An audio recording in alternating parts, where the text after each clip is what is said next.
So today what I'd like to talk about is the roll-on version of essential oil. Did you know there are 4 places you can actually put the oil that will absorb into the body better than others, okay? So the first place is your temple.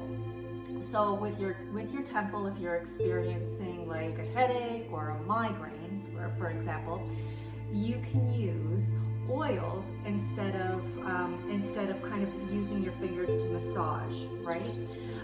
So there are certain oils that are better than others for headache relief.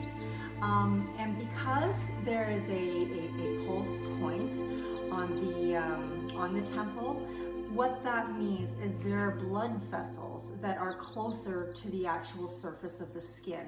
Okay, so number 1, your temples. The second place is behind your ear.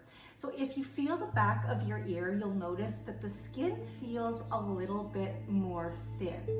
Well, that actually means that it's your skin is more permeable. Okay, so it's gonna enter a little bit quicker.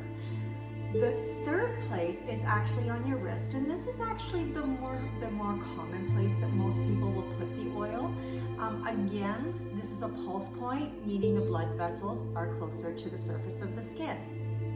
And the fourth place, which I can guarantee you most people never use, is actually the bottom of your foot. So with the bottom of your foot, the pores are actually bigger, which means that the absorption rate to feel the benefit is going to be quicker. So I hope you like these points. Give them a try. I'm such a big fan of oils. Have a great day.